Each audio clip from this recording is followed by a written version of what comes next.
ಅದೇ ಸರ್, ಇವತ್ತು ವಿಧಾನಸೌಧ ಹೇಳಿದ್ರು, ನಾಳೆ ಟೈಮ್ ಕೊಟ್ಟಿದ್ದೀವಿ. ನೀವು ಹೇಳಿದ್ದೀನಿ.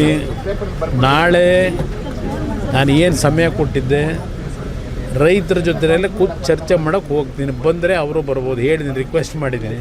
ಬಂದರೆ ಒಳ್ಳೆಯದು. ಇದು ಸ್ಮೂತಾಗಿ ಆಗಬೇಕು. ನಿನ್ನೆಯಿಂದ ಕೆಲವರು ಒಂದು 15-20 ಜನ ಕೂರಿಸಿದ್ದಾರೆ. ಈಗ ಅವರು ಒಂದು ಕಡೆ ನಮಗೆ ಭೂಮಿ ನಾವು ಕೊಡ್ಲಿಕ್ಕೆ ತಯಾರಾಗಿದ್ದೇವೆ ಅಂತೇಳಿ ಅವರೊಂದು 20 ಜನ ಈಗೇನು ನೆನ್ನೆ ರಾತ್ರಿಯಿಂದ ಟೆಂಟ್ ಹಾಕೊಂಡವ್ರಿಗೆ ಅದ್ರ ಎದುರುಗಡೆನೆ. ಅದು ನನಗೆ ಗೊತ್ತಾಗ್ತದೆಲ್ಲ, ಅರ್ಥ ಆಗ್ತದೆ. ಇನ್ನು ಯಾವ ಕಾರಣಕ್ಕೋಸ್ಕರ ಇವೆಲ್ಲ ಒಳಗಡೆ ನಡೀತಿದೆ, ಅದರ ಬ್ಯಾಕ್ಗ್ರೌಂಡ್ ಏನು ಎಲ್ಲ ನಾನು ಅರ್ಥ ಮಾಡ್ಕೊಂಡಿದ್ದೀನಿ. ಇಲ್ಲಿ ನನ್ನ ಪ್ರಶ್ನೆ, ಇಲ್ಲಿ ಶಿವಕುಮಾರ್ ಅವರ ಈ ರಾಜ್ಯದ ಮುಖ್ಯಮಂತ್ರಿಗಳ ವಿರುದ್ಧ ನನ್ನ ಹೋರಾಟ ಅಲ್ಲ ಇದು. ಇಲ್ಲಿ ರೈತರು ಒಂದು ಬಾರಿ ನನ್ನ ಹತ್ರ ಬಂದು ರಿಕ್ವೆಸ್ಟ್ ಏನು ಮಾಡಿದ್ರು, ಈಗ ಒಂದು 7 ತಿಂಗಳಿದ್ದೆ. ಅದರ ಆಧಾರದ ಮೇಲೆ ರೈತರು ನಾವು ಭೂಮಿ ಕೊಡಲಿಕ್ಕೆ ತಯಾರಾಗಿಲ್ಲ ಅನ್ನೋದು ಮೆಜಾರಿಟಿ ಒಪಿನಿಯನ್ ಏನಿದೆ. ಅವರ ಹೋರಾಟ 450-470 ದಿವಸ ಆಗೋಗಿದೆ. ಈಗ ಅವರ ಒಂದು ಅಹವಾಲಿಗೋಸ್ಕರವಾಗಿ ನಾನು ಇದಕ್ಕೆ ಇಂಟರ್ಫಿಯರ್ ಆಗಿದ್ದೀನಿ. ನಾನು ಪರವೂ ಇಲ್ಲ, ವಿರೋಧವೂ ಇಲ್ಲ, ರೈತರ ಪರವಾಗಿದ್ದೀನಿ. ರೈತರು ಕೊಡಲಿಕ್ಕೆ ತಯಾರಾಗಿಲ್ಲ ಅನ್ನೋದು ಮೆಜಾರಿಟಿ ಒಪಿನಿಯನ್. ಅದರಿಂದ ಇದರಲ್ಲಿ ಪ್ರತಿಷ್ಠೆ ಇಲ್ಲ ಅನ್ನೋದು ನಾನು ಪದೇ ಪದೇ ಹೇಳ್ತಾ ಇದ್ದೀನಿ. ಈಗ ರೈತರೆಲ್ಲ ಒಪ್ಕೊಂಡ್ರೆ ನಂದೇನು ಅಬ್ಜೆಕ್ಷನ್ ಇಲ್ಲ, ಧಾರಾಳವಾಗಿ ಮಾಡ್ಕೊಳ್ಳಿ. ಆದರೆ ಬಲವಂತ ಮಾಡಿ ರೈತರುಗಳನ್ನು ಬೇರೆ ಬೇರೆ ರೀತಿ ನೀವು ಅವ್ರನ್ನ ಎದುರಿಸ್ತಕ್ಕಂಥದ್ದಕ್ಕೆ ಹೋದ್ರೆ ಉಪಯೋಗ ಬರೋದಿಲ್ಲ. ಪ್ರೀತಿಯಿಂದ ಮಾಡಬೇಕು ಕೆಲಸ, ಏನೇ ಮಾಡಿದ್ರು ಪ್ರೀತಿಯಿಂದ ಮಾಡಬೇಕಾಗ್ತದೆ. ವಿರೋಧ ಇದ್ದಾಗ ಯಾತಕ್ಕೆ ಆಟ, ಇದು ನನ್ನ ಪ್ರಶ್ನೆ. ಈ ನಡುವೆ ಬಾಲಕೃಷ್ಣ ಅವರು ಆ ಬೈರ್ಮಂಗಲಕ್ಕೆ ಬಂದರೆ ಲಾ ಆ್ಯಂಡ್ ಆರ್ಡರ್ ಪ್ರಾಬ್ಲಮ್ ಆಗುತ್ತೆ, ವಿಧಾನಸೌಧದಲ್ಲಿ ಮಾತಾಡಿದ್ರೆ ಏನು ತಪ್ಪು? ನೋಡಿ, ಅದು ಆಗಿದ್ರೆ ಎಲ್ಲ ರೈತರನ್ನೆಲ್ಲ ಅಲ್ಲಿಗೆ ಕರೆಸ್ಕೊಳ್ಳಿ. ಈಗ ನಾನು ಈ ರಾಜ್ಯದಲ್ಲಿ 2006-7 ಇದು ಹೇಳ್ತಾರಲ್ಲ, ಆ ಸಂದರ್ಭದಲ್ಲಿ 3 ಮೀಟಿಂಗ್ನ ಕೃಷ್ಣ ಕಚೇರಿನಲ್ಲಿ ಆ ರೈತರುಗಳು ಯಾರು ವಿರೋಧ ಮಾಡ್ತಾ ಇದ್ದಾರೆ ಅಂತಕ್ಕಂಥದ್ದು ಒಂದು ಆ ಟೈಮ್ನಲ್ಲಿ ನಡೀತಾ ಇತ್ತು. ಎಲ್ರಿಗೂ ಮುಕ್ತವಾಗಿ ಅವಕಾಶ ಕೊಟ್ಟು 500-600 ಜನ ಕರೆಸಿ ಕೃಷ್ಣ ಕಚೇರಿ ಒಳಗೆ ಮೀಟಿಂಗ್ ಮಾಡಿದ್ದೀನಿ. 3 ಬಾರಿ ಮೀಟಿಂಗ್ ಮಾಡಿದ್ದೀನಿ ರೈತರ ಹತ್ರ, ಅವರಿಗೆಲ್ಲ ಎಕ್ಸ್ಪ್ಲೈನ್ ಮಾಡಿದ್ದೀನಿ. ನಾನು ಆ ರೀತಿ ನಡ್ಕೊಂಡೆ. ತರಾತುರಿಲಿ ನಾವೇನು ಮಾಡಲಿಕ್ಕೂ ಹೋಗಲಿಲ್ಲ. ರೈತರದ್ದು ವಿರೋಧ ಜೊತೆಗೆ ಈಗ ಇವರು ಕಾಂಗ್ರೆಸ್ನ ನಾಯಕರುಗಳೇ ಆ ಟೈಮಲ್ಲಿ ಏನೇನು ವಿರೋಧ ಮಾಡಿ ಅಸೆಂಬ್ಲಿಯೊಳಗೆ ಚರ್ಚೆ ಮಾಡೋರು ದಾಖಲೆ ಇದೆ.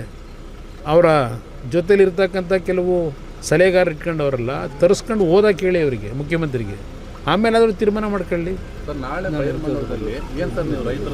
ಈಗ ನಾನು ರೈತರಿಗೆ ಬೆಂಬಲ ಕೊಡಲಿಕ್ಕೆ, ಅವರ ಹೋರಾಟಕ್ಕೆ ಅವರೇನು ನನ್ನಿಂದ ನಿರೀಕ್ಷೆ ಮಾಡ್ತಾರೆ ಹೋಗ್ತಿದ್ದೀನಿ. ಅಲ್ಲೇನಾಗಲ್ಲ. ಕೋರ್ಟ್ನಲ್ಲಿ ನ್ಯಾಯಾಲಯದ ಮುಂದೆ ಇಲ್ಲಾಗಿರತಕ್ಕಂಥ ಏನು ಒಂದು ಇವರೇ ತಂದಂಥ ಕಾನೂನು 2013ರಲ್ಲಿ ಇದೇ UPA ಸರ್ಕಾರದಲ್ಲಿ, ಆ ಕಾನೂನನ್ನು ಮೀರಿ ಇವರೇ ಈಗ ಮಾಡಲಿಕ್ಕೆ ಹೊರಟಿದ್ದಾರೆ.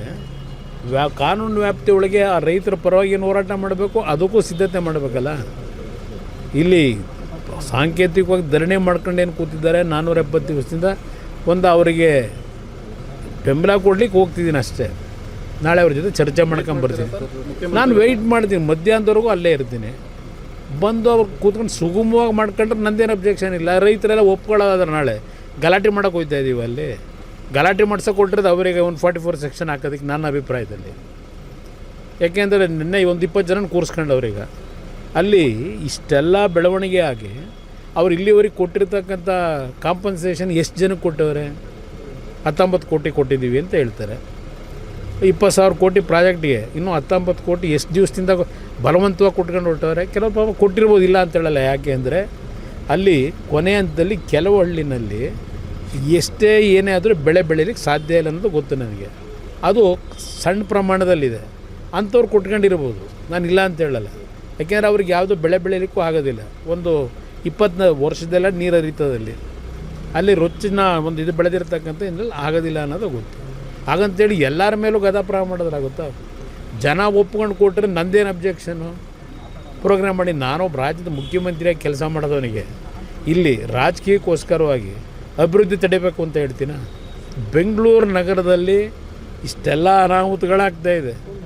ಇಷ್ಟೆಲ್ಲ ಇದ್ದು ಇಲ್ಲಿ ನೀವು ಸರಿಪಡಿಸ್ಲಿಕ್ಕೆ ಹೋಗಿದೆ, ಮತ್ತು ಇನ್ನೊಂದು ನಗರ ಸೃಷ್ಟಿ ಮಾಡ್ತೀವಿ ಅಂತ ಹೋದರೆ ನಗಲುವ ಯಾರಾದ್ರೂ ಇದೇ ಇರುತ್ತೆ.